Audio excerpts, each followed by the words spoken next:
My younger self, what's your story? To my younger self, what's your To story? my younger self. To my younger self. To my younger self. To my younger self. To my younger self. To my younger self. To my younger self. To my younger self. To my younger self. To my younger self, what's your story? To my younger self, what's your story?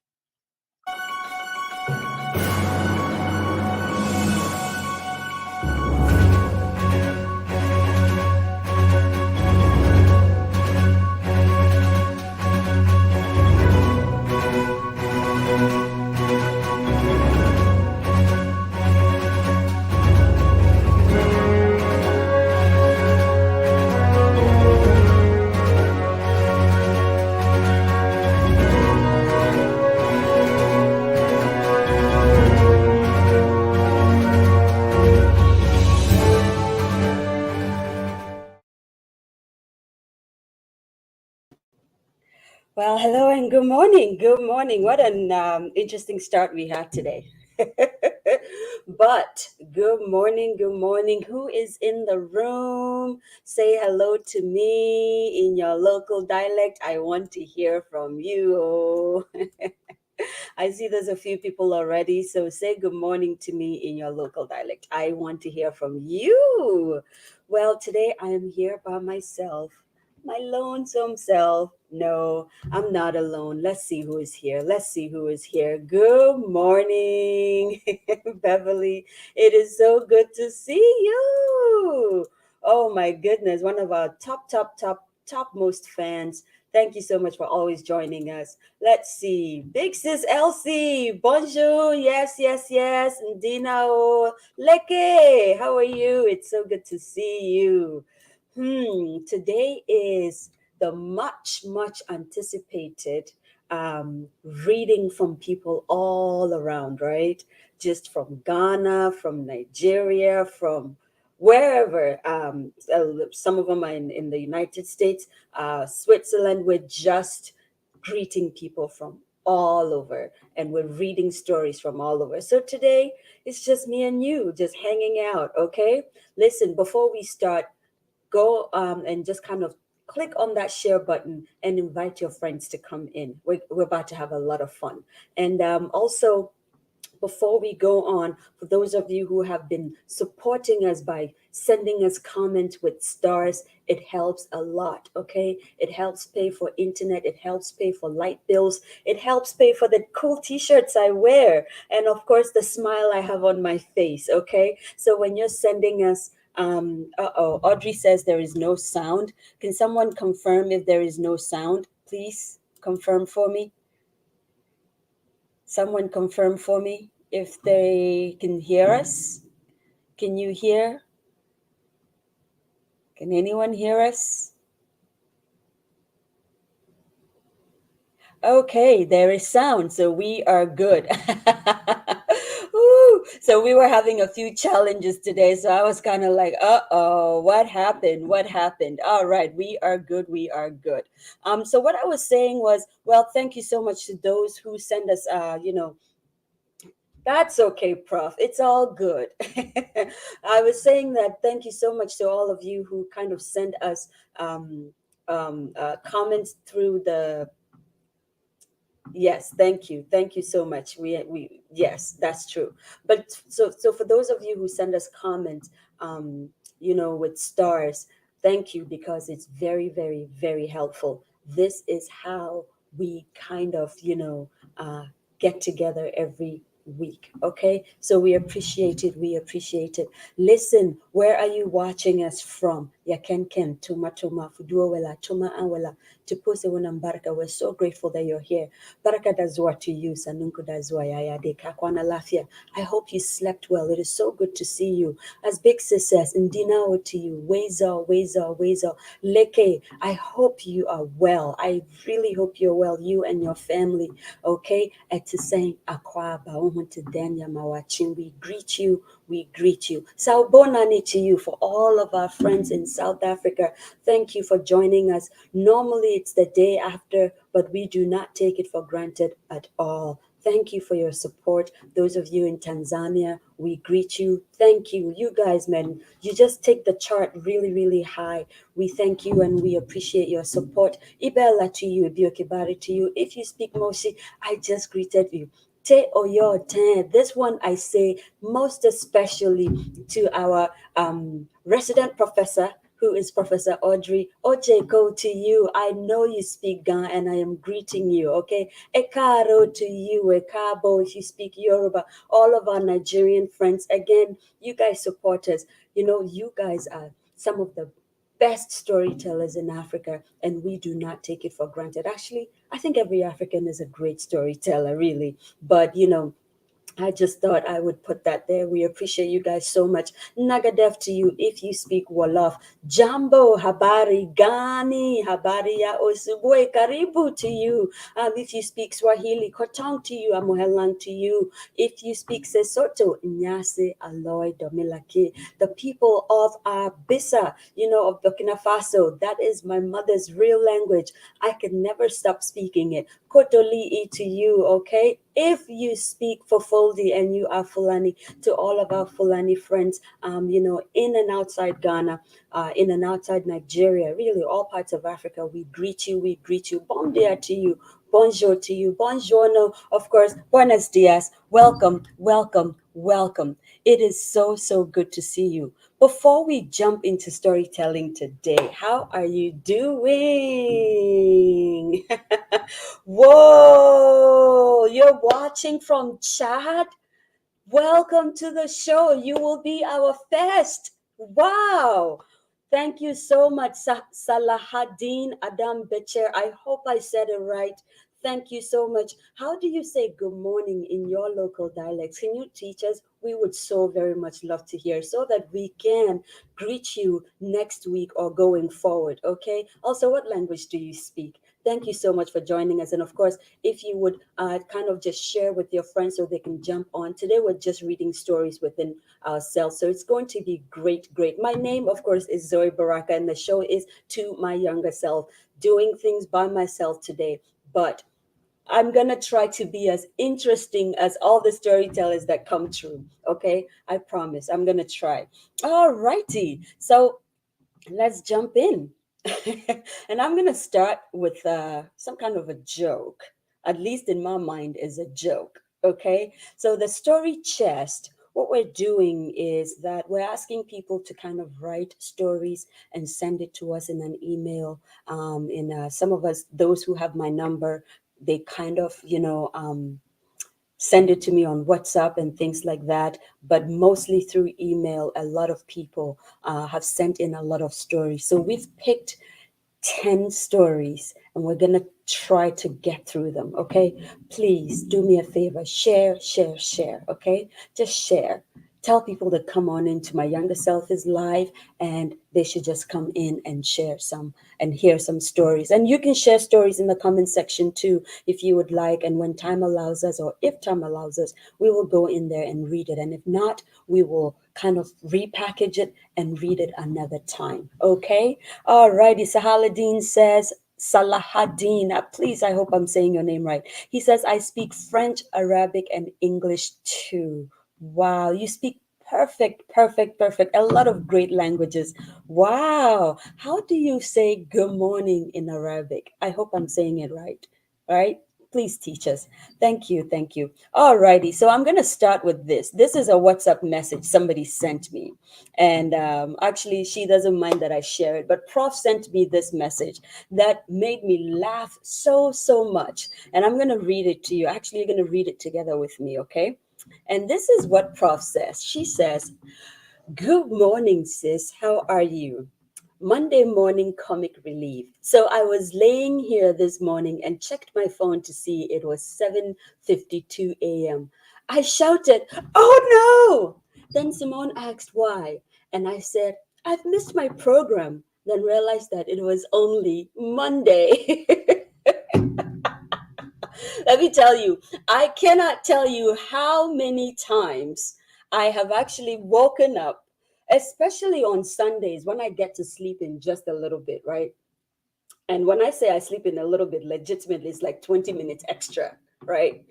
But I would just wake up in a daze and go, oh, I'm late. What day is it? Is it Tuesday? Oh my God, my t-shirt. Oh my God. And I just go into a frenzy for like 30 seconds.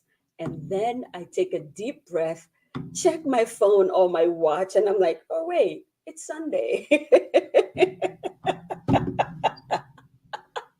That's the TMYS. It is real. It is so real.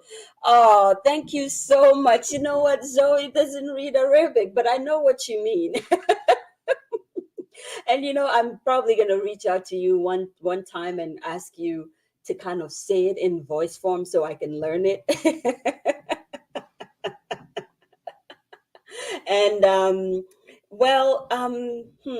Ajo, I'm not sure. Salam alaikum. Sometimes, is it? I thought that was also part of the Hausa language, but hey, I don't know. I'm sure he will confirm it with us. And Doc says the struggle is real. I know. I'm telling you, it is serious. So. But so I'm going to jump in right now. This comes to us from an incredible Ghanaian writer. His name is Dalasi. And when I read it, I thought this would be a perfect introduction to what we're about to do.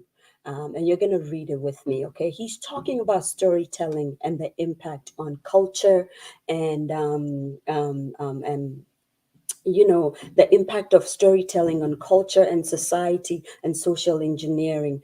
For those of you who know who Dalasi is, if you can just tag him so he knows that we're reading his story. And of course, he gave us permission to use this as our introduction today. So that's what we're going to be doing, okay? Let's see, a couple of people are here already, so we're going to say hello. Yes, Mimawachin, sister Mimawachin, welcome, Akwaba.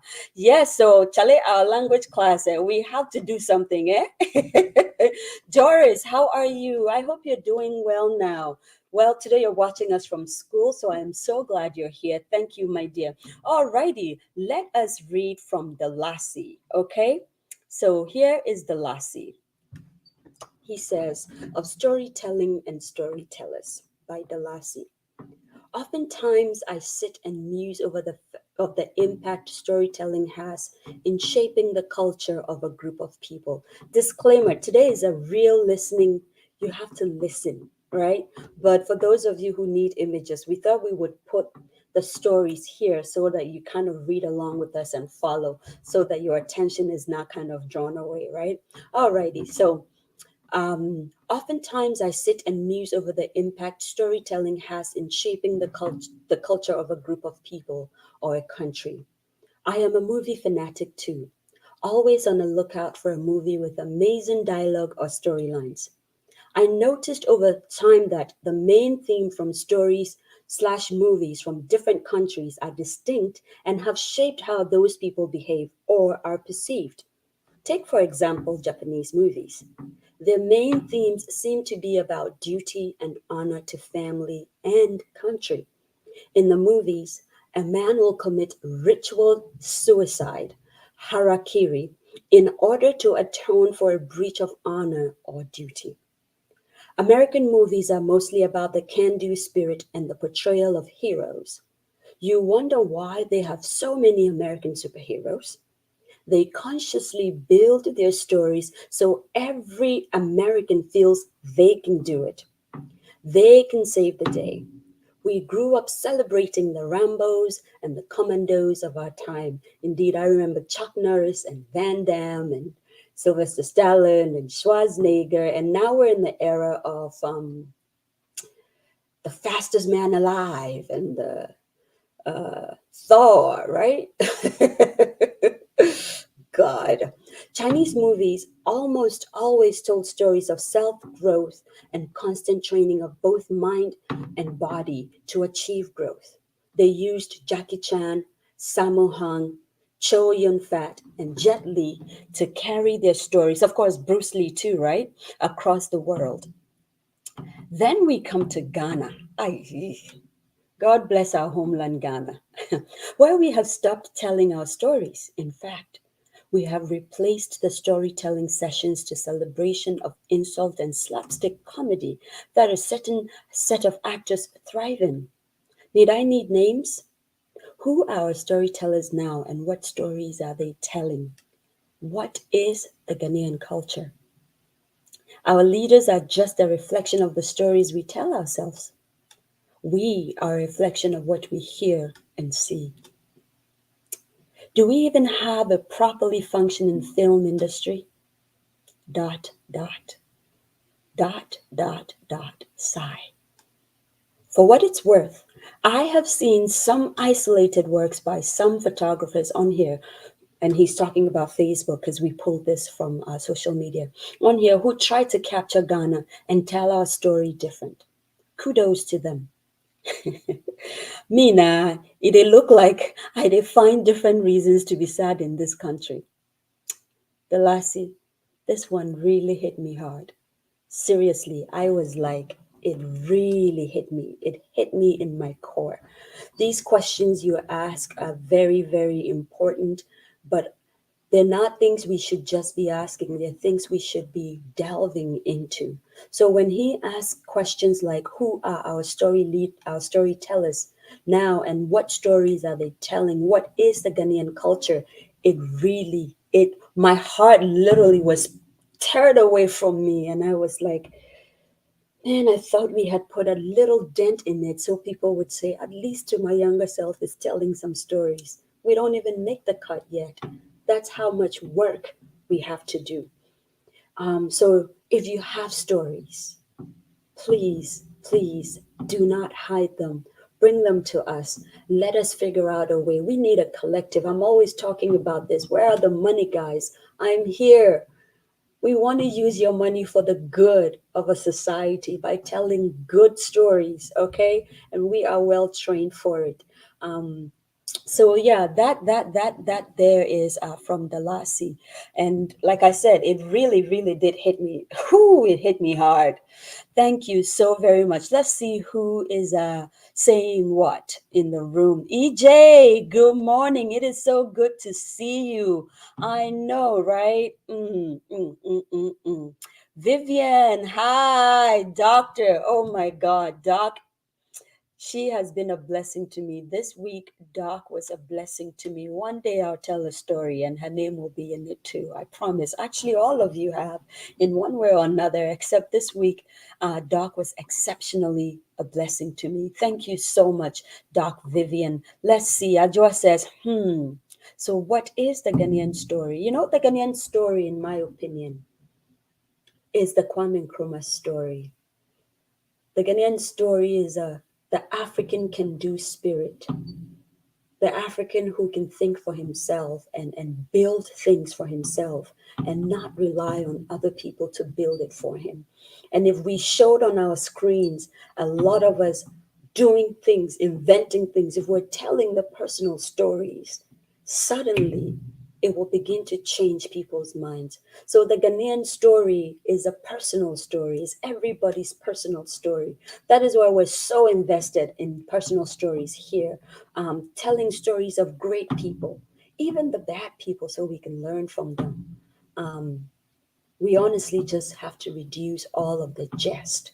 It's good to laugh. We are a laughing nation, but sometimes we're laughing ourselves into poverty. Not only the poverty of economics, but or economical poverty, but the poverty of the mind, the soul, and the spirit. And so that, in my opinion, is the African is the Ghanaian story, and indeed the African story, right?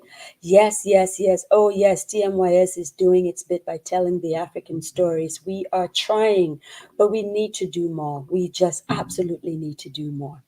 All righty, moving on, moving on. Dalasi, thank you so much. I think Dalasi has another story that we're going to be reading in a little longer. Okay.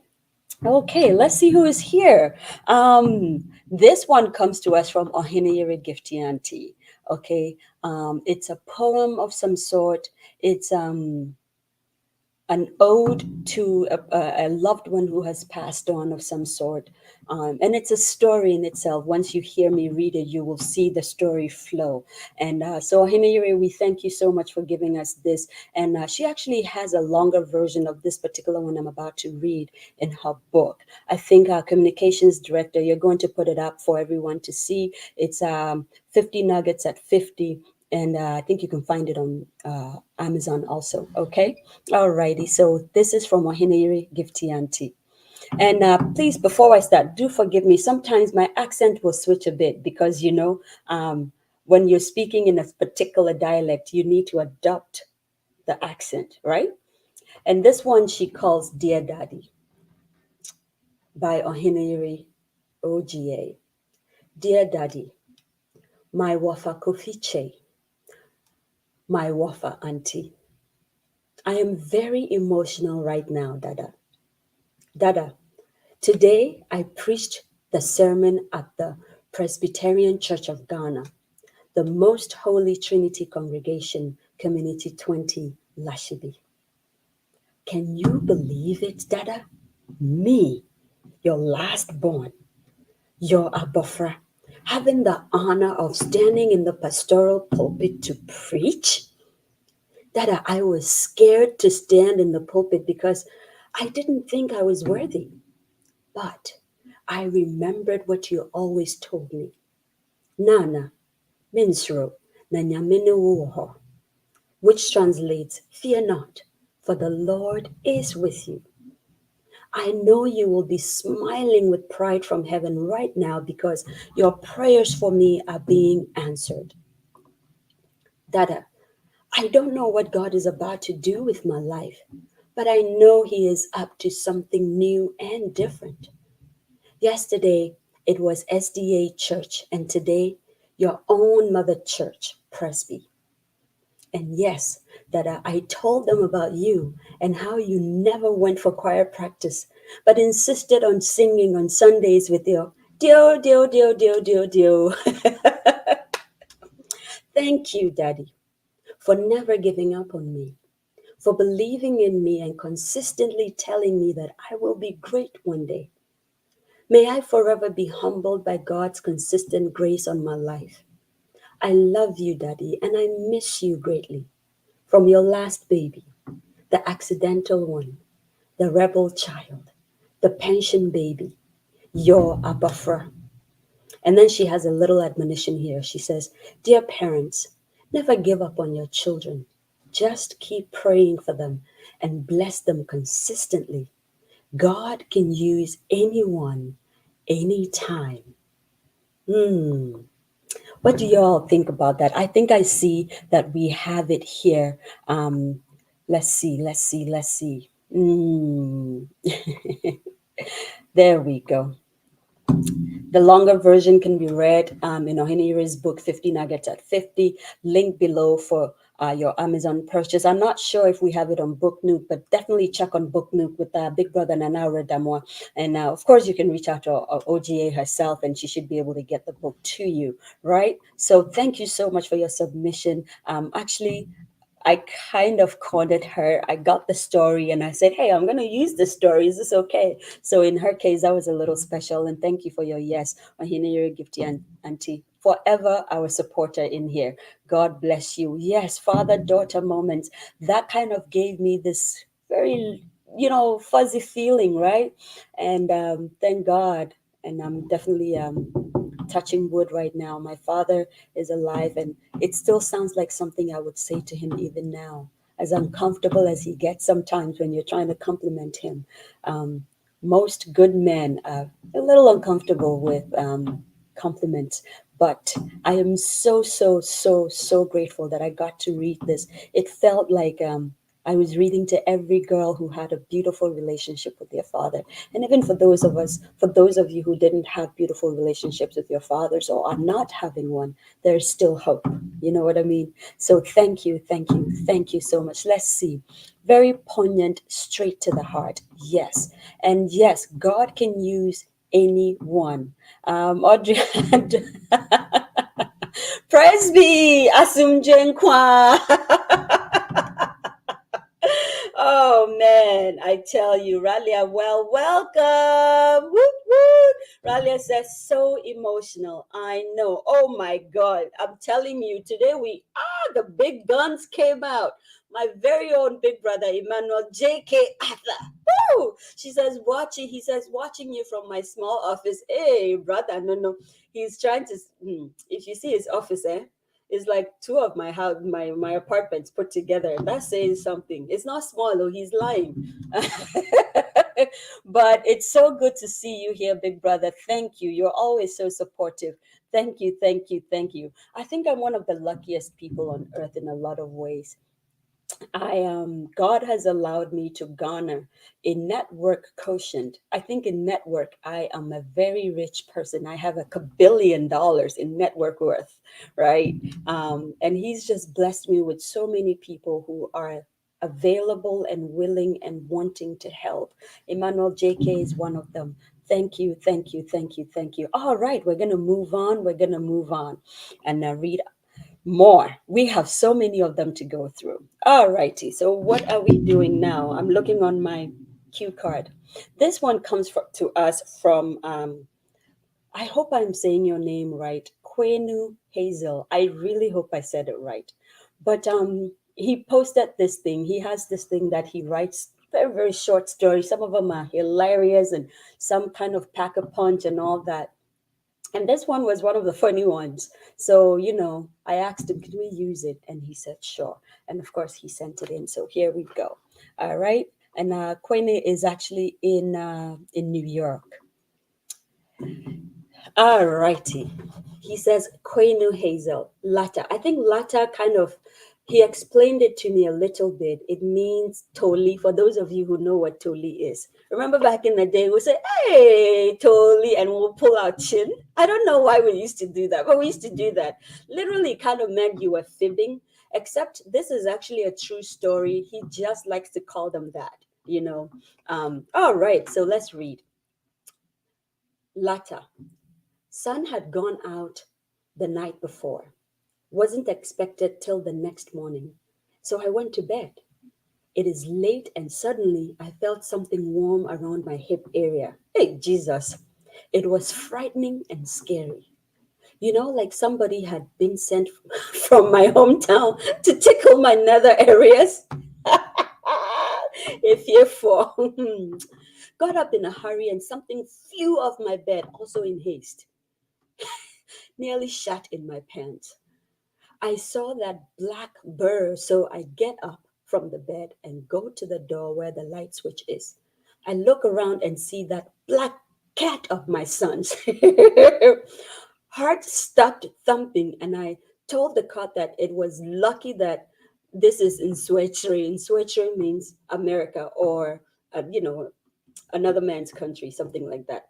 If I was in Simpa, Simpa is Winneba. Winneba is in Ghana. It's a small town in Ghana. Oh man, I'm so knowledgeable. I would boot you out of the room and the house. Don't like animals around me, but I have to bear this feline. Scared me really bad. This animal wants me to change the habit of not closing my door when sleeping. If I don't, it will crawl back into bed with me when the owner is not around. I think I have to move and leave the apartment to them. LOL. Simpa opinion, October 17th, 2022. I thought that was hilarious, and it kind of brought a story of mine to mind when I was in St. John's.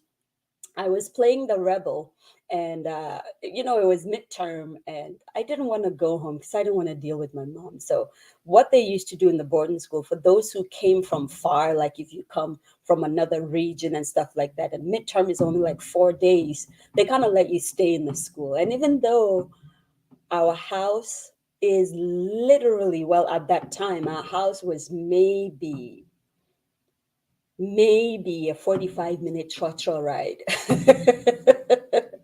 Trusky. I refused to go home. So, I was sleeping on the bed, and I woke up and there was a black cat on my stomach. okay, staring at me. It was the scariest thing in my life. I was probably all of, I don't know, 14 years old or 15.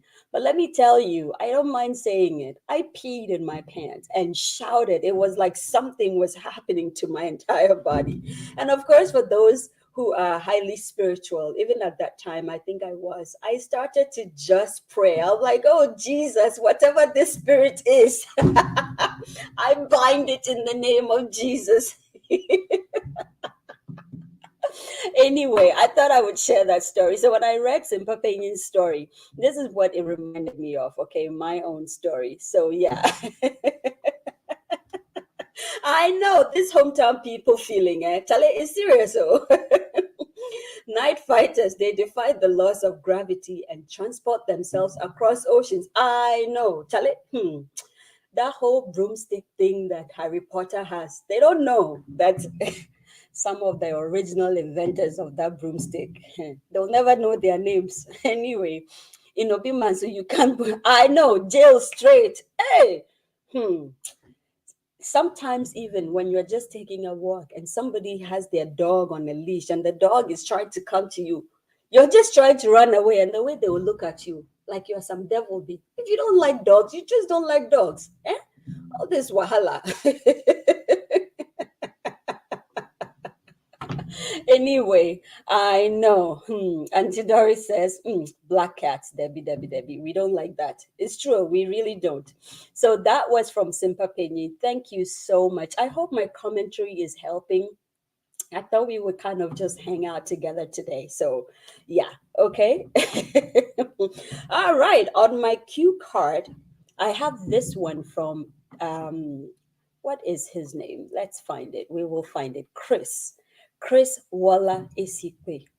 Man, that man is a real storyteller also. I'm telling you, there's so many storytellers in Africa. I don't know why we're not making better movies. I don't know why we're not making better TV stories. I just do not know. But you know what? I think God gave us to my younger self to be the genesis of great things to happen. Okay? We are trying to get movie rights, we're trying to get book rights. God is going to come through. In fact, we are doing a lot of hard work. We have nothing else to expect but that God will come through and we will make some incredible films soon, very, very soon. Okay, from my ears, from my lips to God's ears, this one I'm saying it myself. Okay. All righty, so this is from Chris and he's titled it Where He Fell. Now, the reason why I love this story when I was reading it is that it reminded me of some incredible times I had when I was growing up with my dad and my sisters and my brother in Aflao.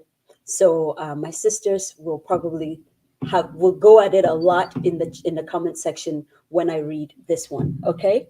Because some of the places are so familiar, I still remember them. Okay, here we go.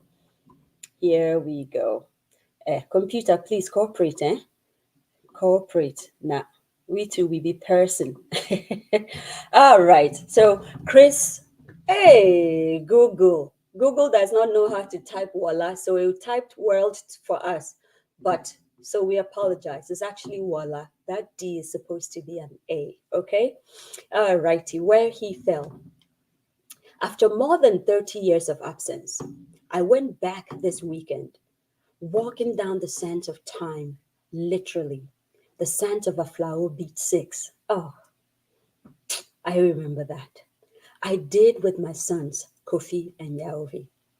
I wanted to show them where my friends and I played, where we slept, where we had our family garden, where we crossed the border to Togo, where we played mischief, where we learned the ropes, where it all began. It was their first trip to that neighborhood, the hood that shaped me, my friends, and our values. We could take any of two routes to reach Beat 6. Drive on the main Aflao Denu Road to Beat 9, then drive down along the Gaza And Gaza is literally, and he explains this, it's a barbed wire separating Lome from a flower. A flower is in Ghana and Lome is in Togo. I miss it. All the way to beat 6. Or simply park the vehicle in the SCC yard, walk in the sand along the Gaza from beat 0 to beat 6. The boys chose the latter, and I obliged them. So we took a slow learning walk from beat 0 to 6. So many things have changed in the last 3 decades. I could hardly make out the distinct features that separated one beat from the other, but we bumped into a few familiar faces. At beat 6, I took them to meet Christian Henyo, my childhood buddy, kid brother of Nesta Henyo and Kennedy Henyo. He recounted to them some of our childhood adventures. As we stepped out of his house, I asked of Doji Vito, the guy in one of my messages who fell from a tree while we were playing. This is his garden, Christian said, pointing to a beautiful onion garden adjacent to Christian's house. Then it struck me. The site of the garden was familiar. It was the same place Doji fell from the tree over 30 years ago, and Christian confirmed it. The tree was no longer there. In its place, carefully manicured rows of onion owned by Doji. It was just one of the many things Doji has been up to. We couldn't meet him as he wasn't immediately available. He rose where he fell 30 years ago. Our time was up, and the boys chose another adventure back to where we parked the car. An Okada, which is a motorbike ride. It was their first as well. To console those who mourn in Zion, to give them beauty for ashes, the oil of joy for mourning, the garment of praise for the spirit of heaviness, that they may be called trees of righteousness, the planting of the Lord, that he may be glorified. It feels quite charismatic to proclaim positive things, especially in times of difficulty. It's a common phenomenon to hear people say to others who are mourning that it is well. Every one of us will experience failure, disappointment, loss, depression, shame, name it, along this journey. If you haven't fallen yet, take heed. It's just a matter of time. But hear this, the fall in itself isn't the problem. God makes provisions for your capacity to rise when and where you fall. Don't belabor the fall. It's tough, admitted, but rise, and justify the name of God on your life. Today, receive grace to rise from the ashes. May your lips be filled with praise. Rise from where you fell in the name of Jesus Christ. Tears. I miss those days. Let me tell you, the story itself is so powerful that most of the times, the thing that is the source of what people might term disgrace is the same thing, the very same thing God will use to justify your inclusion, right? And it just kind of recalibrated a lot of things in my mind. But I also reminisced, okay, my sisters and I used to go shopping in Togo. Woo, we were so fly. Well, because dad was there at their flower border, and we were treated like royalty, right? We were the ones that just used to go there, and we would have an escort.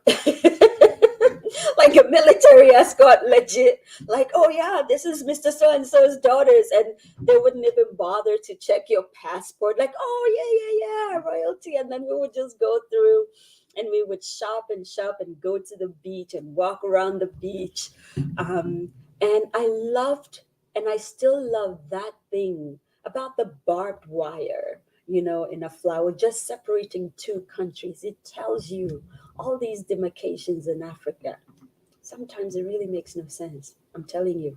But anyway, it just brought back so many good memories. So many. We used to have like CDs taken, bought from Lome, of course, imported CDs. So we learned Paul Simon and the Graceland album in a flower. Okay, we learned Lady Smith, Black Mambazo. We learned Celine Dion, UB40, Makoma. All of those CDs were coming out of Lome, and we would get them most often than not. Would get them. Would be the first to get them amongst our friends, and we would get to learn the lyrics because those CDs used to come packed with the lyric, inside of them. Oh, those were fun times. Those were great times.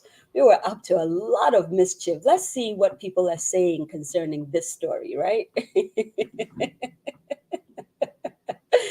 All right, let's see. Let's see. Oh, yes, she says funding, girl, funding. You know what? Well, enough prayers. It's time for action.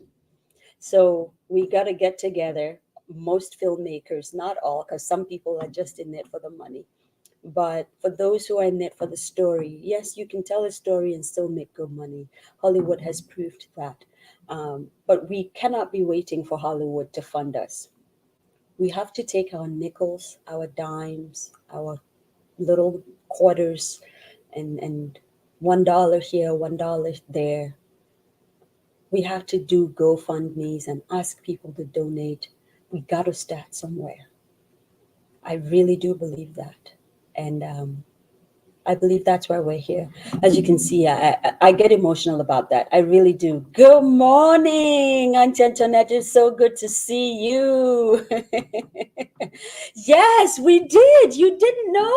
Well, Dad lived in a flower and we lived in Accra, but we just had so much fun traveling the Accra, Joje, Denu, Adafianu, Ho, just traveling to go see Dad for a weekend or a vacation. And we always had so much fun because those were those times that mostly Mom would kind of let us go on our own.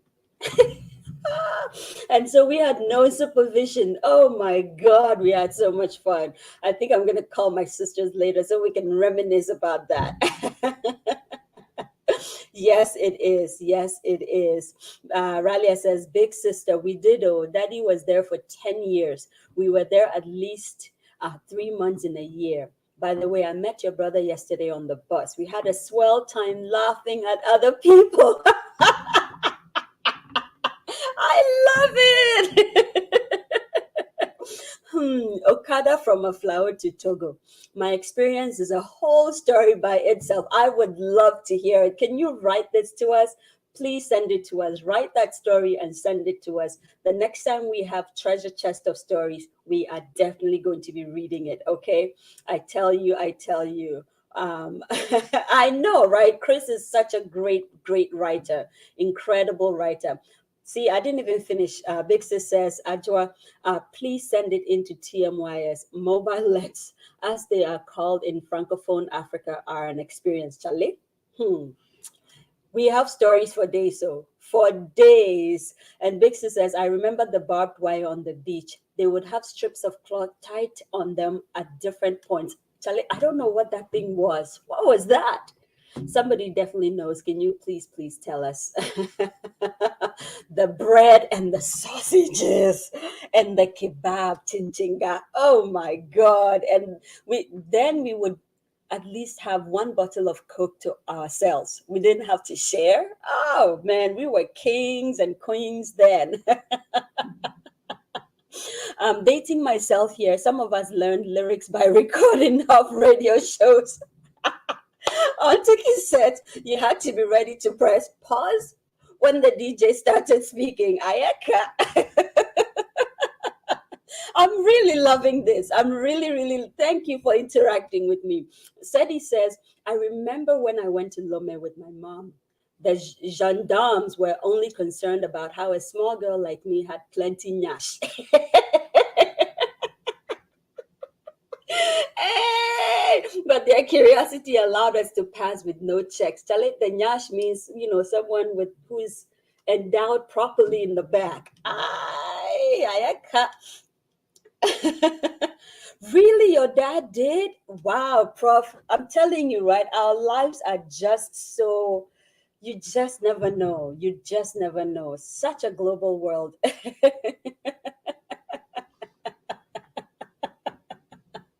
Alrighty, so we're gonna move on to our next story. This one kind of oh my god, you guys are incredible storytellers. I wish we could all just put money in and reenact these stories we're reading now. You know what I mean? Properly. All right, so here we go. This one is titled Let Small Fires Burn. And again, I'm telling you, as African kids, we all kind of tend to have the same sort of experience. But let me read this. This one comes to us from Osman Uthul Abubakar. He's one of our producers who has chosen to be in the background, and this is why I love To My Younger Self. We don't just tell people to do things, we do it ourselves. So rest assured, Abu Bakar, we call him Abu, who is an incredible go-getter, and never says anything, wrote a story and sent it in. Big Sis Elsie sent in a story. A lot of the To My Younger Self team sent in a story, but we're gonna give um, attention to those who are not in the team, just our audience. But I thought this one was short and just powerful and laughable and funny with a lesson in there. So I thought we would read it. Okay. All righty. So let's go. Letting small fires burn. Growing up, my mother and I didn't really get along. Only son, I was young and stubborn. We could fight for days and sometimes even weeks, and as stubborn as an only child could be. I believed in my independence. Hey, sir. You had independence. Hey, Jesus. But the apple never falls far from the tree. My mother had a PhD in stubbornness that I could never obtain. One time, we fought, and I literally moved out of the main house into an abandoned kitchen, which was detached from the main house. Hey, boss. Okay. I believe I was 12 or 13 then. I was tired of her and her shenanigans and wanted to teach her a lesson. But because my mother was more stubborn than I was, this woman didn't even flinch and wasn't moved. First day, she left money for feeding with a message that I make sure I go to school and come home and pass, I go to school, nothing else. She'd go to work and come home and pass by me like a complete stranger. I love your mother. I was invisible to her, even though we were on the same compound. All the neighbors and close family who knew what was going on suggested she take me in and punish me, but she'd not even mind them. I got tired of the inconveniences and went begging with my aunties and uncles. Hey, this begging thing. I'm sorry, mommy. I'm sorry. We've done our fair share.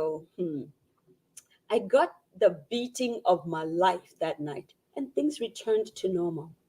I later found out she had reported me in school and told one of my teachers to make sure I went to school every day. And she had people in the house update her on my daily activities. There have been other instances where she took similar approach to situations, and I recently confronted her about it, and she told me sometimes you have to let people learn from their mistakes and understand the true consequences of their actions. You have to let small fires burn. True knowledge can only be acquired through, I think this the word is through lived experiences. As adults, we try to shield people from pursuing paths we took that hurt us or things that didn't work out. And even though we love them and care for them, sometimes that may not be the best approach. We have to let people face the small, reversible consequences of their actions and decisions. The lessons they will learn themselves are far greater than anything we can tell them of our own stories. We have to let the small fires burn. Mm, mm, mm. Oh my God. I love these stories. Just incredible. Incredible. Just wow. Let me tell you, my mother and I had kind of the same relationship, and it turns out I'm exactly like her, right? Stubborn as anything. I want to do what I want to do.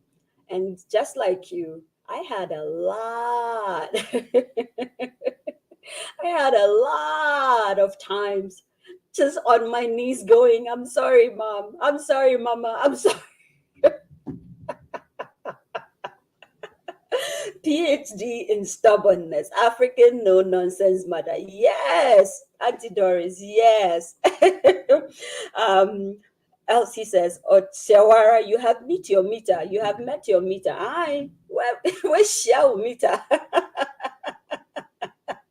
I like that. Let small fires burn. That can prevent the larger fires later. Beautiful story. EJ! EJ sent in, well, did she? We're going to tell you if she did. I think she did. But I'm not going to tell you which one her story is. So, yeah. Controlled burning. Your mother was monitoring from afar. Abi, you learned. Tell us. Abu, are you here? Tell us. Did you learn? We have to let small fires burn. Wow. This story is just out of this world. Okay, we're going to move on because, man, we talk a lot. We're getting to the top of the hour. Awesome. Okay, this one is titled The Power of a Handwritten Letter. And I'm not going to tell you who the writer is because this one was sent in anonymously.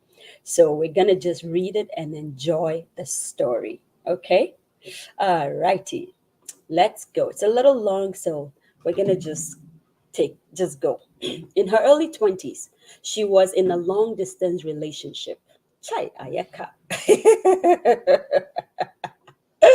Ay, they never work, or do they?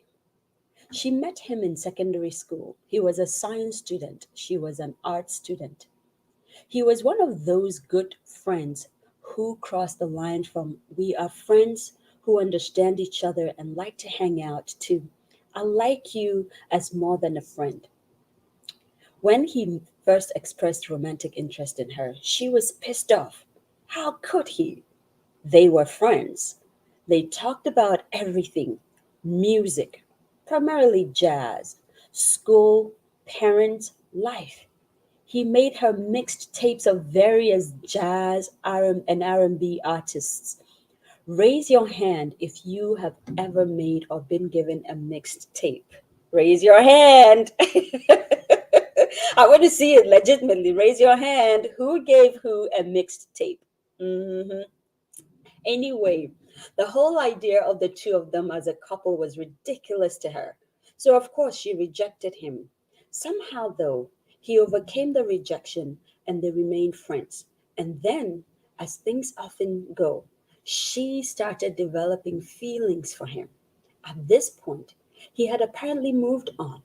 Their problem was they seemed to develop an interest in each other when the other person had seemingly moved on. They were never in sync with their feelings. He liked her. She rebuffed him. She liked him. He was talking about someone else. The thing that remained through the ups and downs, though, was their friendship and easy camaraderie. Eventually, they finished their O levels, still talking about everything, but still just friends. At least, that's how she recalls it. Neither went back to the same school for their A levels, but somehow they stayed in touch. And somehow, while they both pursued their university education, she abroad and he back home, they finally started a relationship. Oh, crazy, huh? My heart is fuzzy. She went back home once a year on vacation. She visited him on campus. He would come home and take her out. It was a carefree, easygoing relationship because they had been friends to start with. Whenever she was back abroad, the letters, oh, the letters. They wrote copious letters to each other. She lived for the sound of the postman opening the multiple post boxes on the ground floor of the apartment building where she lived with her parents, and could barely contain herself when she heard him leave. A mad dash down the stairs, and she would open the post box, all a quiver with the anticipation of receiving a letter from him. If there was nothing from him, her disappointment was palpable. If there was something, her excitement was even more so. She would hold the letter carefully, look at it, turn it over, examine every stroke of his handwriting, and this was just looking at her name and address. What beautiful penmanship! She would marvel. She would slowly walk up the stairs, anticipating the joy she would get from words as yet unread. The feeling had to be stretched out for as long as possible, because before she would get another letter from him, she would have to write her reply and wait until he responded. What a novel idea in this instant gratification age of texts and WhatsApp statuses, status updates, reels and stories, snaps and video chats. For those who have not, for those who have not, lived in anticipation of a letter, I don't know. These letter stories, plenty. But anyway, we move. She would keep the unopened letter in her room until dinner was over, because she had to be in the coziness of her bed without distractions to read and reread it. It was the highlight of her day, her week. Finally, dinner over, dishes done, obligations to chat with her parents taken care of, she would go to her room. The anticipation had built up all day. Tell me, when was the last time you had that feeling? No, seriously, tell me in the comment section. When was the last time you had that feeling? I'm not talking about you waiting for like some text message with those dot dot dots. I'm literally talking about anticipation of reading a letter. Alone at last, she would carefully slide her finger under the flap of the envelope and painstakingly lift it up. Even the thought of damaging the envelope was too painful to contemplate. His hands had touched the envelope. That alone gave it value. Never mind that it was merely the vessel for his words, or that it had passed through many hands since leaving his. She would read through the letter quickly to get the entirety of it. Then she would reread it slowly, analyzing each word, each sentence, looking for the meaning behind the meaning of what he said, trying to get a feel for what each word implied. She would read it over and over and over, trying to get into his head, see into his soul. And that night she would sleep with it under her pillow because it meant he was that much closer to her. A little dramatic, right? No, not dramatic at all. I've done it. That sigh of relief, and the letter is there, and then you wake up, the first thing you do is pull the letter again and read it, right? Oh God. Anyway, oh, the power of a handwritten letter. She could marinate in the words and survive for days on the content of that one letter. For a week, she almost floated on air. I know I did. I would. The power of a handwritten letter can be positive, but it can also be negative. Slowly, the letters took longer and longer to come. And when one did come, it was short, stilted, the tone seemed forced, and finally they stopped coming. Oh, my heart just broke. She was confused. She still felt the same. Did he not? Then one day she received a letter, not from him, but from an older mutual friend who was close to both of them. She explained that he had come to see her and said that he could no longer do the long distance relationship thing. He didn't know how to tell her himself. He couldn't ask her to come back because he had nothing to offer, and he couldn't leave because he was in medical school. He needed to be with someone who was there. He had asked their friend to let her know. He took the coward's way out. She was crushed in spite of their friendship, which was the foundation of their relationship. He had chosen to use an intermediary to break her heart. She became hardened.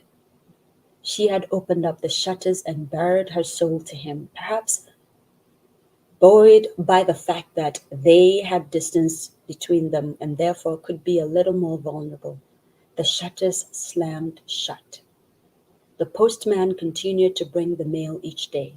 She no longer ran down the stairs when she heard him, because now there was nothing of interest in the post box for her. There was no more excitement, no more anticipation, no more letters, no more joy.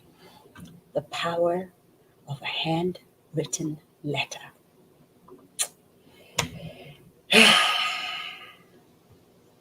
I think we need to have this one breathe a little bit, don't we? Wow. Mm, mm, mm, mm.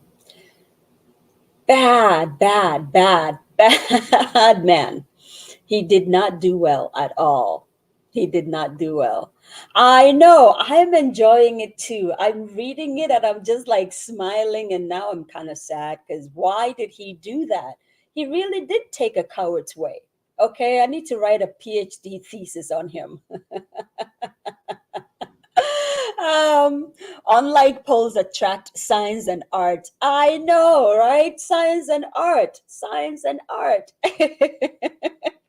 This was definitely more than meals and boons. Did you see the way I was cheesing the whole time I was reading? I was like, and it works better when it starts off at friends. This is true. This is very true. Hey, you got a letter 4 decades ago. Please, I'll write to you, eh? Oh, I'm enjoying these comments so much. These days, the only thing that comes in the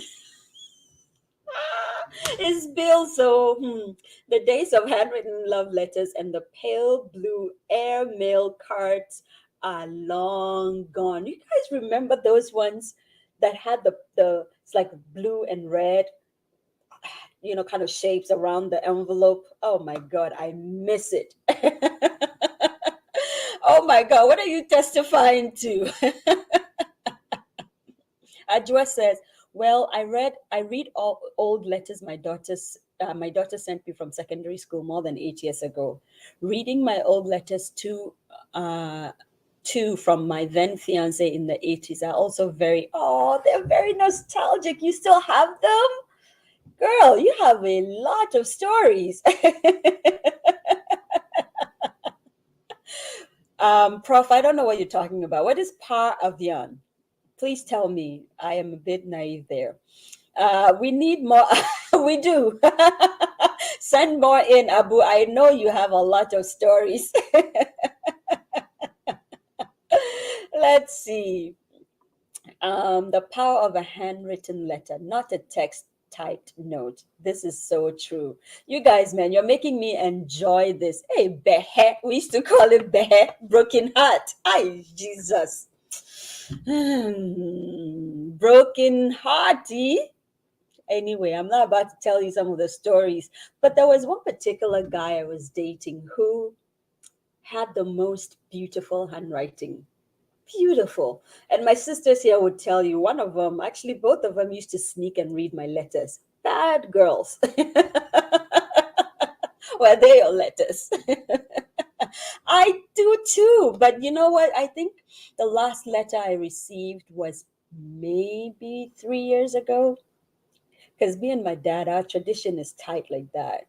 But yeah, I think I'm going to ask him that. Can we start writing letters again? Yes, they were very, very personal. Oh my God. I want to know more. Did she find her one true love? Did they reconnect? I'm such a die-hard romantic. Well, to the storyteller and the story writer, we need to hear more. So send more so we can read it on our next, we want to know, did you get together? What happened there? Hey, yes, and lecter blue envelopes. That's what I was talking about. Let me tell you, I'm having so much fun today. All right, I'm gonna try to push it so that we're not kind of going, because you guys and I, we can definitely just keep talking without reading stories crap. Boys to Men and Westlife, yes. Oh my God, I miss those. Is it NSYNC and all these other ones? I never learned those lines, but anyway, let's see. This one comes to us from our lovely, another. This one brings me so many memories because it's coming from inside my own house, right? And I would tell you who the writer is. I am so proud because, hey, my little sister can write too. Aye. Anyway, let's go. And she didn't give it this title. I did. Okay. So this comes to us from Switzerland. This is Ralia's story. It's incredible. Just keep your ears attuned. You're gonna have fun with this one. The saga of the Bola money. For those of you who are not Ghanaian, Bola just means the incinerator, right? And she explains it, so you'll see. The small little black bag I saw in our room looked very tired, like it had traveled to many places and had many stories to tell. I took a look at it only once and turned my gaze quickly, as if turning that quickly would make the bag disappear. I knew what that meant, and I wasn't mentally prepared to welcome another person in our room. That only meant one thing: sharing the little space we already had with another person did not sound like a good idea. It had become Mama's habit of placing every visitor's bag in our room. It was as if our room was a transit point for the throngs of visitors we received. If the visitor was female, her bag would most likely end up in our room. Sometimes I would wake up to use the bathroom at night and see a strange person lying on a mattress. I had gotten used to it and wasn't scared like it was the first time it happened, when I screamed so loudly and ran out of the room, banging the door in the process, that Mama came running out of the room and asking if my grandfather's ghost had appeared to me. She asked me to stop being a crybaby and go back to sleep, all the while apologizing to the visitor who had also run out after me when I started running out. Ayaka. The bag belonged to a young girl my mother brought from her village on her way back to Accra after a short visit she paid to my grandmother. Her name was Comfort. I was told her name was Comfort. Yeah. I was told she couldn't speak any English and I couldn't speak our native language, the only language Comfort spoke. Imagine my joy when I learned we were almost age mates. Finally, there was someone I could relate to and gossip with and play with. But there was a challenge: the language barrier. Comfort was beautiful. She was quiet, or so I thought, and she liked to laugh a lot. Her skin was very beautiful, and she had the most amazing set of teeth I had ever seen. Every day when I was in school, I would pray for school to close early so I could go home and follow Comfort around. My mother came up with a plan of pairing myself and Comfort in almost every house chore. That did us a lot of good because in about 3 months, Comfort had begun saying some English phrases, and I proudly threw about the few words and phrases I had learned in our native language and wouldn't mind shouting it loud to anyone who cared to listen. My mother's house was akin to a boarding house. This is true. We always had visitors who were mostly in town to attend to various businesses. Accra being the only place where one could, for example, apply for a passport or buy a plane ticket. But in most cases, they were in Accra to look for jobs. Most of the visitors were quick to praise me for learning how to speak our native language, and I was over the moon in those instances. Comfort and I survived a lot of things. The first one, if I recall correctly, happened one fine evening on our way to dispose rubbish at a dump site provided to the community by the Metropolitan Assembly. Hey, Ghana, MA. The drill was that once you get there, you show your rubbish filled container to a lady seated in front of the dump site. Her job was to assess the container and tell you how much you needed to pay.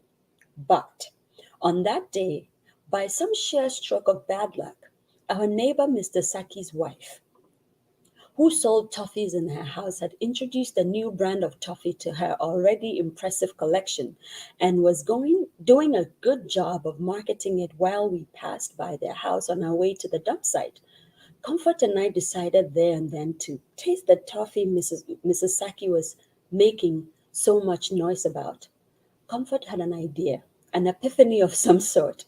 She opined that the lady at the dump site had become our friend, so all we had to do was make up a story of how our money had fallen somewhere and we couldn't find it, and the lady will sympathize with us and let us off the hook. I was thrilled at the idea of eating the new toffee so much that I quickly agreed. We gleefully bought the newly discovered toffee from Mrs. Saki, and off we went to tell our terrible story to the lady at the dump site. Imagine our horror when we got there and met an unfriendly looking old lady at the gate instead of the familiar face we were often greeted with. Our hearts jumped right out of where they were supposed to be in our stomachs. But we decided that our plan will still be put into action because we really did not have a choice. The money was gone. I opened my eyes in disbelief when Comfort started her Oscar award winning performance with tears and a shaky voice and a perfectly rehearsed story of how we had just lost our money. My eyes were glued onto the old lady's face. You see, I was trying to tell from her facial expression as Comfort narrated our story whether or not we had a chance of getting away with our story. She listened attentively while Comfort spoke, nodding her head at certain intervals. I was getting excited because I interpreted the nodding to mean that she believed our story. Imagine our shock and utter dismay when she looked up at Comfort and told her point blank that she knew we were lying because this was the story she had heard several times from other kids who wanted to spend the money given to them by their parents. In unison, we tried to tell her that ours was different and she needed to believe us, but she will have none of it. Before either of us knew it, she stood up with a jolt and tried holding Comfort shut in a bid to detain her and ask her more questions. Comfort managed to tuck free of her strong grip and made a dash for the door, calling my name and asking me to run. We threw the rubbish in the big container together with our smaller containers, which we would have ordinarily emptied and taken back home. We ran that day like cheaters. I think that was the day I decided to join my school's track team, but I digress. I followed Comfort's lead and we ran into a house close by which belonged to Mama's friend. We called her Amaria, a name given to most Muslim women who sold food because she sold cocoa, which is a porridge, in front of her house. Luckily, Amaria did not see us enter her house. Her gate was always open because her husband built a mosque inside their house, and the Muslims in the neighborhood were welcome to pray there all the time. We hid behind the mosque for some time, all the while looking behind us to see if the woman had followed us. She did not. We came out of Amaria's house, tiptoeing and looking behind us in fear. But deep inside, we were happy because we got to taste Mrs. Saki's new toffee. When we were almost home, something did not feel right, and we both realized it at the same time. We were going back home without our containers.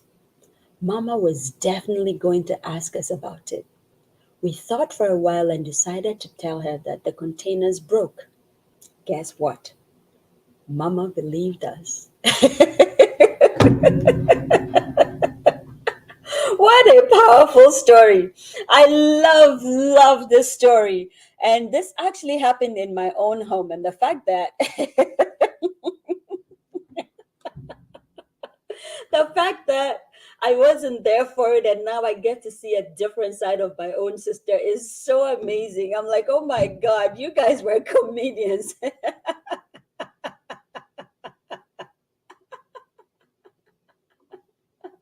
Wait, who are we talking about? Who is stealing songs from me? Who is this person? What did I miss? Daddy Anume. Bajimilete come out. I remember that. Oh, that's true. By air. Duh, I remember that. Oh, God. My dad would write letters to me on the back of photocopies. Man, you guys, man, you are too hilarious. I love it. All righty. I want to hear what everyone is talking about. I'm shocked Zoe Baraka doesn't remember. What am I not remembering? EJOD says, this story took me along. My heart was racing with them as they run away. And let me tell you, they were the tiniest looking kids, okay? Scrawny looking and always up to some mischief, those two. Oh my God. Seriously. They were like comedians for sure. All righty. I think we have 3 stories to go. So we're going to go quickly so that we're not, Let's see. Oh, Rachel says, I love your sister's story. Yes. Thank you. She is too much. And I love that she's such an incredible writer. Hey, Charlie, Shabraze Day here. Oh. All righty. This one comes to us from the incredible, amazing Nweki. Okay. And you guys, can you teach me how to say that word, the first word? I was too shy to ask her. Is that marmite, or mamite? Anyway, we move, okay? I'm going to choose one way to say it, and that's how we're going to go. I think I'm just going to say Marmite. Hopefully, I'm saying it right. Okay. Marmite was the ish. This is Nweki, 1987 by Nweki AB. Marmite was the ish. Marmite. Thank you. Especially for those who are traveling to Britain often. Mama brought several jars home after one of her trips, and once she had bought it, we had no choice but to finish it. I absolutely detested it. You know what they say about Marmite. You either love it or hate it. There's no in between. Oh, sorry, you don't know what Marmite is. It was some kind of spread that looked and tasted like condensed soy sauce. Ugh, I know, right? Even I'm like, ugh. Anyway, Mama swore by this spread. Every meal had it. Spread for sandwich, a bit in our white porridge instead of sugar. Oh, sometimes in soup. Chale, even if you complained of toothache, she would rub some on your gum. Any excuse to get you to have your vitamin B fix for the day. For that entire hype season, I always had a Marmite sandwich in my lunchbox. Ajay. I couldn't eat it, and I didn't dare take it back home where I'd be made to eat it before supper. Thankfully, there was a wonderful lad in my class who loved the taste. Every snack time, he would ask, Audrey Betha, did you bring Marmite sandwich today? I would gladly hand the sandwich over without any fuss and have just my juice for snack. Of course, Mama thought I was enjoying it, so more sandwiches for me. Ay, ay, ay. Then one day after school, my cousin accidentally swapped my lunchbox with his. We both had the box with Asterix, Obelix, and Dogmatics on the front, but mine was a lighter shade of blue. Hey, Asterix. Those were the days. Man, this story is taking me back. We discovered the error later that evening. The next day, Mama filled it with, you guessed right, Marmite sandwiches. My cousin came to school with two lunch boxes, mine and the second one for himself. Mine was filled with potato chips, Aztec refresh juice, Twix and Mars, and a ham sandwich. I, I was in heaven that day.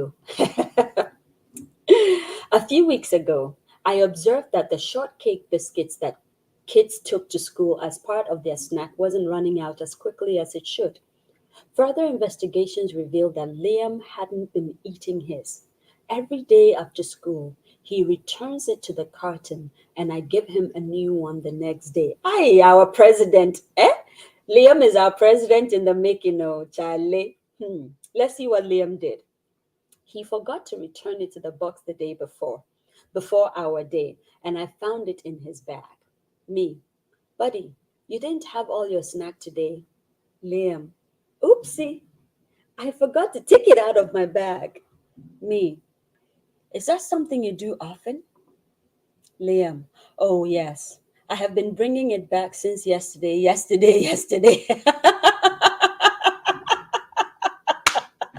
But and I put it in the box before you look in my bag. Me, but why? Liam, because if I tell you I don't like it, you'll be sad because you use money to buy it. And you and Ace Aunt think it is a nice biscuit, so I am waiting until I enjoy it too. Oh, Liam is so considerate. He's just, oh, I'll vote for you, okay?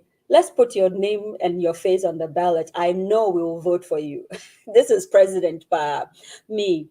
Oh, you should have told me, buddy. I would have changed it for you. Liam, I'm sorry, Mama.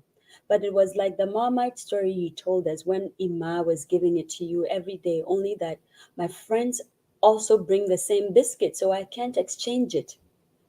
This boy really is his mother's son. I also think I ought to give him Marmite for a proper perspective. Oh, who loves this? I absolutely love this. This is like incredible. Okay, let us see. Um, but Marmite is that sweet cry. I don't even know. The way they were putting it in the coconut, eh? This Marmite thing. Yes, it was a panacea. Me too. It was just, and that weird smell. Ugh. Have you ever had Marmite and blue? Ew! I'm sorry I just did that. What? Really? You're gonna have to make it for me to see, Aja, please. Ooh, Aztec refresh. Yes, that was so much. That was fun. She must be a Bintu. I don't know what that is, but yeah.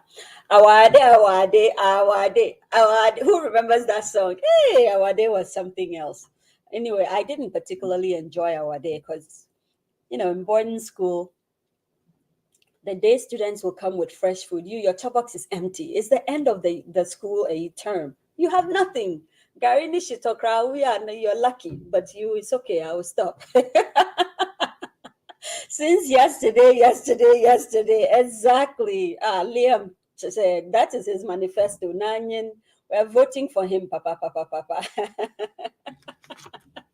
All right, we're moving on. Two stories to go. Okay, and then we are done. Oh, I'm having such a wonderful time. Um, Thank you so much, guys, for everyone that sent a story. Um, we kind of had to put some away in our treasure box of stories so that we can read it again. Please don't fall off. Don't fall off. This one is a scary movie in the making. I promise. You're gonna go like, what? And I don't know if it's an imagination story or a true story, but I am told it's most likely. I don't know. You guys judge for me if this is a true story or not. We should do the story read again. Oh, sure. We're definitely going to be doing it again. We're probably going to try to do it at least once every 2 months for now, because this is just excellent. I'm loving all of you guys. Yes, she is an excellent, excellent writer. Everyone here is such an excellent writer.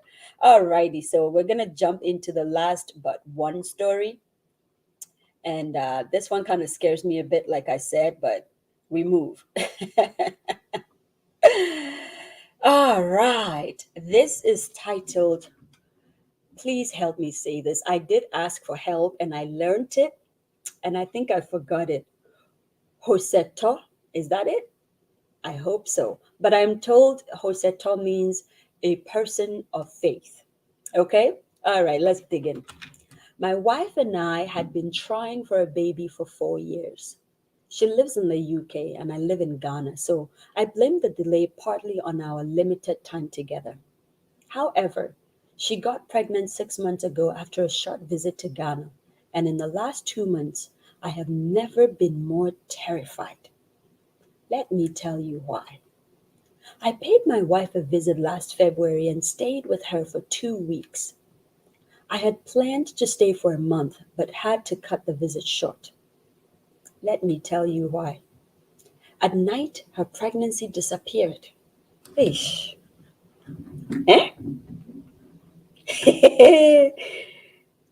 What? Okay. My brain did a whole thing, but okay. The first couple of nights, maybe because of the long flight, I slept deep and did not notice anything, but on the third night, I woke up at dawn to use the washroom and returned to see my wife with a flat stomach. No pregnancy. I tried to wake her up, but she would not wake until morning and only laughed at me when I told her what happened later in the morning. The bulge had returned by then. Hey, Jesus. I also convinced myself it was a surreal dream. The next night, I faked sleep until she was fast asleep beside me, and this time too, no pregnancy. I took pictures with my phone and started praying. In the middle of my prayer, I opened my eyes to see my wife staring at me. She was smiling silently. I stared back to see she was still asleep. Only her eyes were open and the smile. I prayed harder. Even with my eyes closed, I could see her smile widen. Somehow, in the middle of my prayer, I dozed off again. I woke up at dawn to see the pregnancy back as normal. I checked my phone for the pictures, and there they were, all blurred out. Again, I asked my wife what was going on. She just smiled and said my imagination gets too wild at times. By the next week, I was ready to head back to Ghana. I could hardly sleep and I was scared. I was having a mental breakdown. My first few days back were okay. After the third day, I had convinced myself that I was having a mental breakdown in the UK, so it was good I came back early. My wife laughed and agreed with me. Exactly 1 week after I returned, I woke up at dawn to the sound of a baby crying loudly in my house. What? I live alone. I have not seen the baby in the house before, but I know he comes here at night while my wife sleeps in the UK. Yayaka, I have not been able to sleep since. Sometimes the baby laughs instead, a kind of laughter that is too old for a baby. Our baby. I have named the baby Jose. When I called my wife to tell her the baby's name, she just laughed. Of late, all she does is laugh, for better, for worse.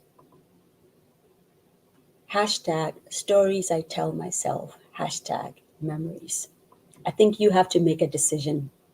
whether this is a story that happened to a person or not. But Dalasi, I call him the pen master. Dalasi Senya, thank you so much for allowing us to read this story. Chale? Seriously. Let's see. Let's see. Joseto. Really? Okay. Okay. Thank you for telling me that. I appreciate it. Let's see what people are saying. Do you think this is a real story? She said, hey, it's true. It's true. But the story got very interesting very, very fast, didn't it? Hey, Auntie Doris says, what? Who was using the child to play football? Ay, Ayeka. Gloria, welcome. Thank you for joining us. I know. Hey, Ayeka. Stephen King sent in a story. I know. Oh my God. It has all kinds of Halloween vibes in there, man. Seriously. Really? I'm told it's not, though. But anyway. Listen, SNM, I was waiting for your story. Where it at? You want me to air all of our story here? Don't do that. I'm waiting for your story. All righty. The last one we're going to read. Well, do you want me to read another last one before the last one, which is a funny one? And if not, that's okay. We'll keep it in the chest and we'll just read the funny one. Tell me, what do you think?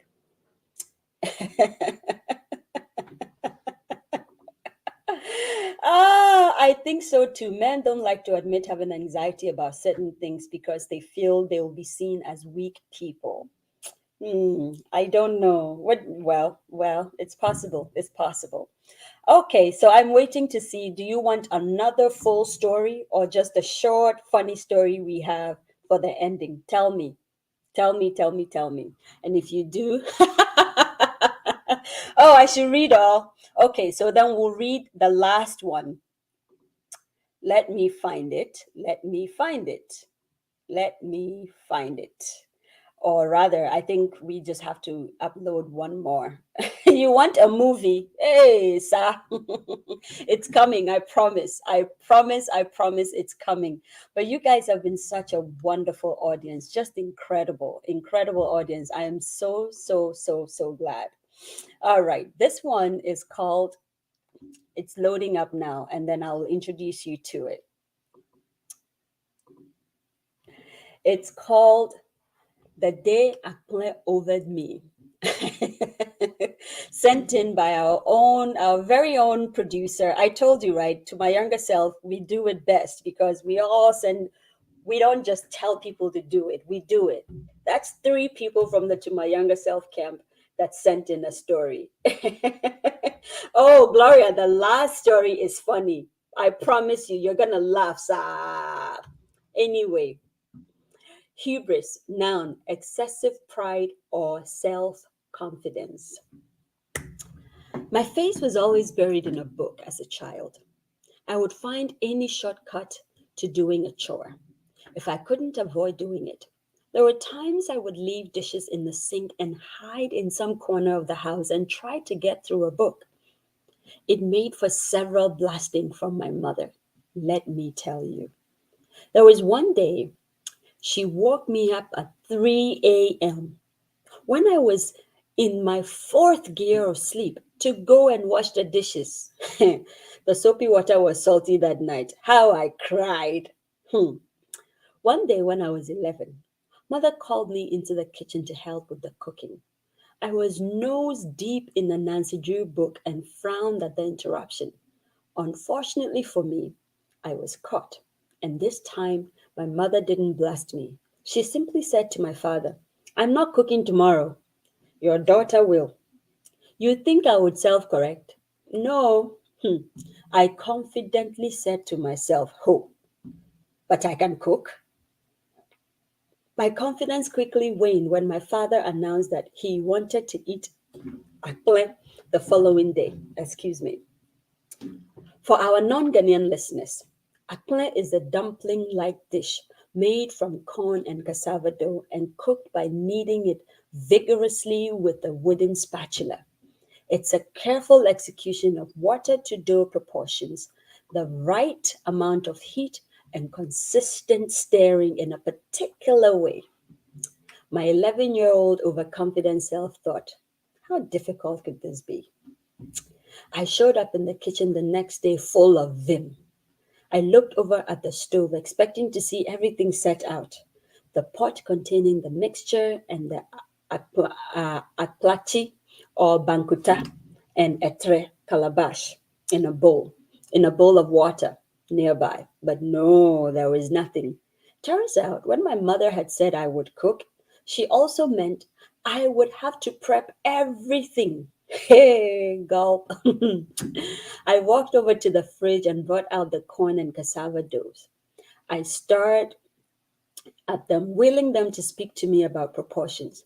What was the cassava dough to corn dough to water ratio? Frisons of anxiety began to tickle my stomach. But being stubborn and a little proud, there was no way I was going to admit that I may have bitten a little too much off the confidence bread. I decided to wing it. A little bit of this, a little bit of that. Add a generous splash of water. Mix, add a little bit more water, and another generous scoop of cassava dough. I placed the pot on the stove, lit the flame, and started stirring. My comfy was back. Stir, stir, and stir some more. Why wasn't the mixture thickening? Maybe I need to increase the heat. I stared for several minutes more. Nada. The frisons of anxiety started nibbling again. This time, louder. Oh, wait, I forgot to add salt. Could that be why? I added a couple pinches of salt and, you know, and stirred some more. It slowly started to thicken. Whew, bullet dodged. I decided to read a few lines from the Nancy Drew as I waited for the akple to thicken some more, and I lost track of time. A few pages later, I looked into my pot. The concoction that stared at me looked suspiciously more like porridge rather than akple, a very lumpy porridge. By now, I was in full panic mode. A quiet panic because I didn't want my parents to know disaster was brewing. What do I do? What do I do? I stared vigorously, nothing. Added more condo and see if that would kind of help. It made things worse. Remember, I had turned up the heat? Yep. I had a caramelized, lumpy slop, which was neither porridge nor apple, with crispy pot edges. Pause. Close your eyes and imagine that for a moment. The deafening silence that followed the previously frenetic kitchen activity drew my father to the kitchen. He looked at the contents of the pot, grabbed the car keys, and announced that he was taking my brothers and mom out for lunch. I spent the rest of the afternoon cleaning my mess. The now congealed, partly cooked, partly burnt, and very lumpy mess was buried in the backyard and the recesses of my memory, never to be mentioned again. Needless to say, after that, no one had to invite me to the kitchen again. I was always there, learning at the feet and hands of my mother. I grew up to love cooking, and today, it's my happy place.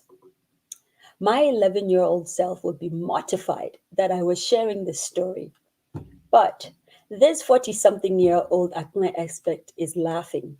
Hubris is a dish best served hot. Bon appetit.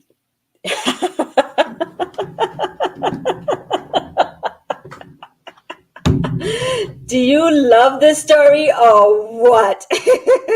Gloria, I know you're laughing. That thing over there is definitely an emoji of you laughing. I know it.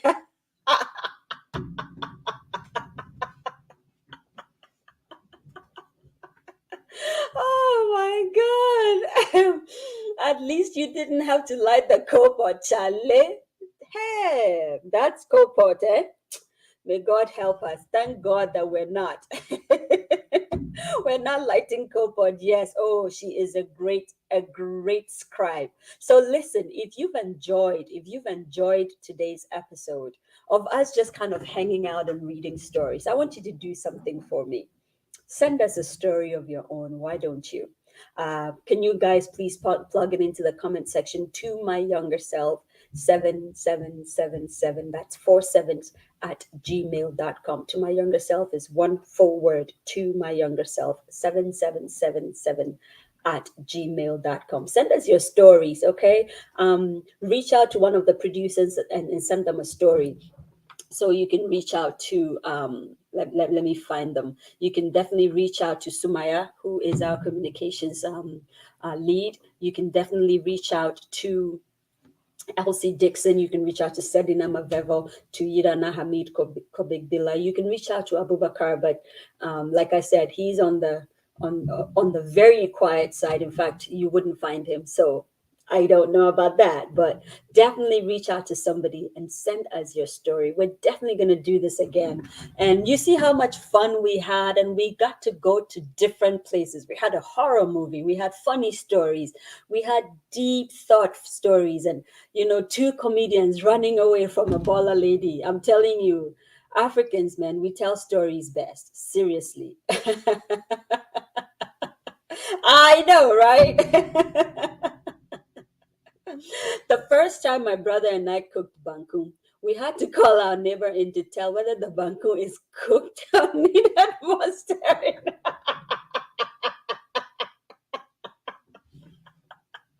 Ajay, I cannot tell you the first time I cooked tuazafi. That's for another day. Seriously, it's so hilarious. And I think we all kind of have stories like this, right? Just going down memory lane and bringing out these little stories. But this is the essence and the bedrock of To My Younger Self. Just going deep into ourselves and telling the funny, the not so funny, the scary, the hilarious, the the jarring cathartic stories of our lives. And these are what great films are made of. These are what good music is made of, and just great TV is made of. So we're looking forward to more. Please keep them coming. The very last one is very short and very funny. And I'm gonna pull it up. This one also from Chris. um, let's find it. And we've titled this the scammer. It's really short. Now, anyone who has lived in Africa, actually even these days over here, the scammers are everywhere. Really, it's really not an African story, but in Ghana and I believe in Nigeria, we call them Sakawa boys.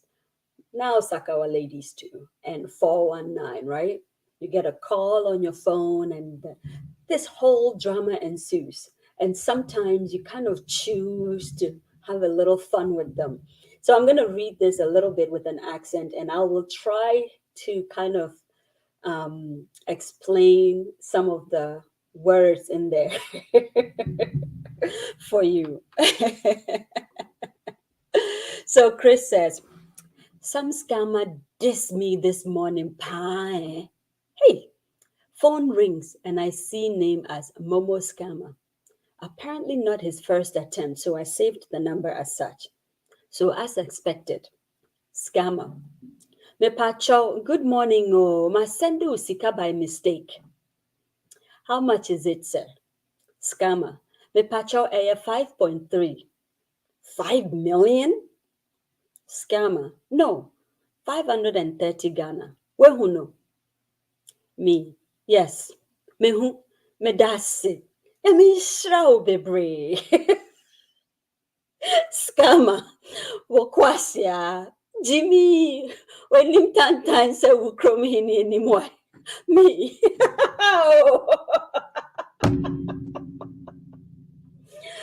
I guess you have to kind of know the Chi dialect to kind of get this story. But it is the bane of everyone's existence when they call and do that. But let me try to explain it in English a little bit. So the scammer said, um, good morning. I sent you some money by mistake. Me, how much is it? Scammer. 5.3. Me, 5 million? Scammer. No, 530 Ghana cedis. Have you seen it? Me. Oh, yes, I've seen it. Thank you very much. God bless you. God bless you so much. Scammer. I don't know how to explain these words. Can someone help me? I don't have the English version of these. Basically, he just got insulted a lot. The scammer got very, very mad because he saw that suddenly the scammee had become the scammer. And on that note, we have come to the end of our To My Younger Self story chest. And I think I have done very well in proving that if you leave me by myself, I can talk for an hour, 45 minutes, maybe more, right? So, in the spirit of sharing stories and being a part of each other's lives and patronizing each other, okay, I want you to patronize all these incredible, incredible people who are doing incredible things on the continent of Africa, okay? Of course, I want you guys to patronize Book Nook. Okay, next week we are going to be having an incredible time with Auntie Lydia Bedoué, and her book is on Book Nook. Okay, it's titled An Unconventional Mother: How I Nurtured My Daughter with Disability into a Global Leader. And if you would bear with me one moment, I think I have it on my other table over there. I was going to just show it to you for a bit, but we're going to have such a lovely time. Incredible, incredible woman. You're going to find the book on Book Nook by Big Brother Nana Redamo and Kofi Akpagli. Please, please, please purchase that book before next week so we can have a wonderful discussion. Tell your friends to tell your friends. If you have enemies, tell them too. I know you don't, but just in case, okay? Kunda Kids for your kids, okay? All the programming. See, can you imagine if we had all these little stories on Kunda Kids? It would kind of just put a whole different perspective on the kind of experiences our kids are having today, right? Of course, I want you to patronize Wear Ghana Koa Designs. We're hoping to have Koa Designs here very, very soon, very shortly. Music for Your Quality Feed by my Uncle Echo Show on Sundays. Please, please patronize her. Of course, Rachel Dodu is here today. Let's see, let's see. Yes, I know she's laughing her stomach out. But yes, RD Collections, I'm still wearing your perfume. I'm feeling so fly right now. And my soap is finished. Oh no, I need to go on there and order some more soap. She has this soap um, that has successfully, I know when I say cleared my skin, people are like, there's nothing on your face, but there were a few things. And Rachel Dodu's soap did all the wonders. I'm telling you, you have to go to Rachel Dodu Collections this Christmas. You want to gift a loved one something beautiful, something handmade and well crafted. Definitely Rachel Dodu. Okay, I promise you, you will not be disappointed. Of course, Ryle by Designs coming out of New York, Avonzige Bridal, Keys and Cradle by our very own Nana Sappho, Horseman Shoes, Hope Blakes. Hope is coming to us from Jamaica, but Hope makes a lot of beautiful designs in African print, and we're hopefully going to have her on here also to talk to us about her journey of designing such beautiful, beautiful clothing. So definitely, you're going to meet Hope here too. Okay, there's just so much to say. For those of you who donate. Let me find it so we can say a proper thank you to you, because we are a viewer supported program. And so thank you. A big thank you to our monthly donors, Auntie Bole, Auntie B. I have so many rocks. My rock, Auntie B. I know you're busy, but you never cease to amaze me. Thank you.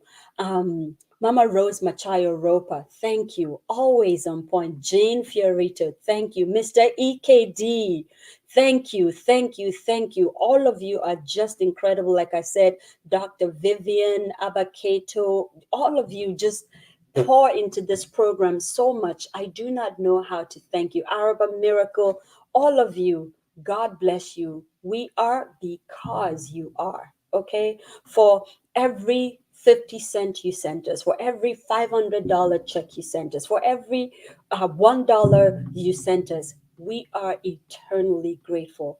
Nothing is too small, nothing is too big. We're looking forward to when God makes all of you millionaires so you can give us even more millions, right? Today has been so much fun. I'm just so excited. It's going to be a great week. Let me read a few things here because I know a lot of people are laughing and then we're going to be off, okay? Money sent by mistake is equal to God's provision. I need that in my life right now. Scare me. Oh, Lord. EJOD says, lovely program. Thank you. Today was so much fun. I had fun. I really did. I really, really did. Esinam says, how does the king's face look like?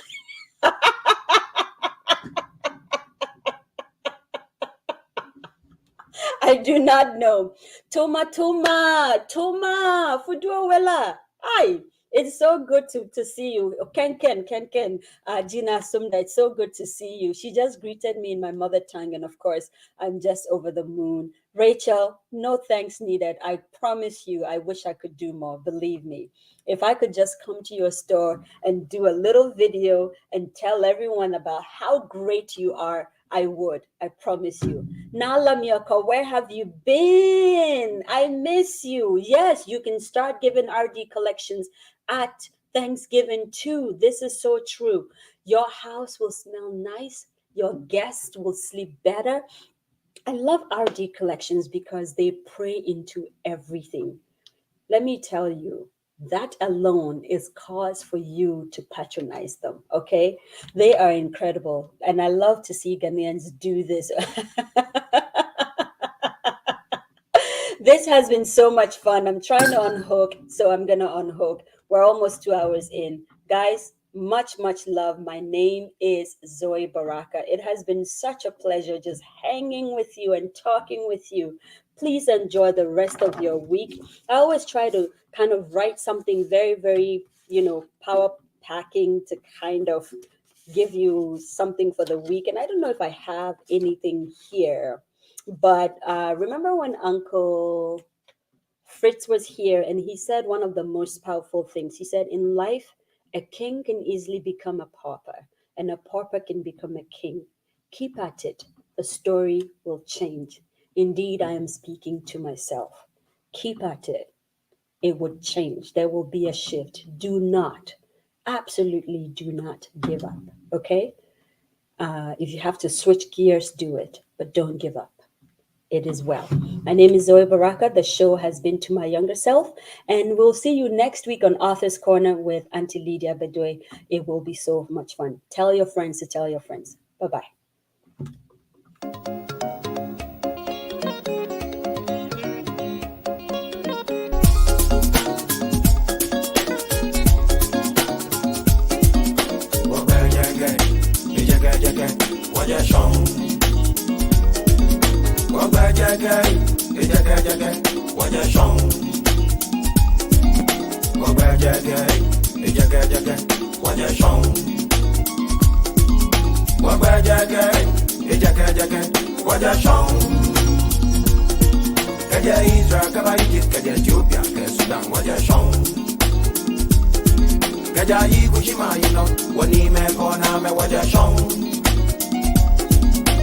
So Timbuktu, Ghana, Mali, Sumanguru, you know what you're shown.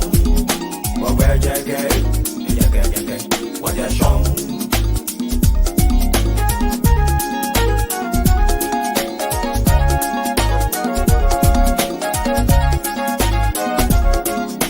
So Timbuktu, Ghana, Mali, Sumanguru, you know what you're shown.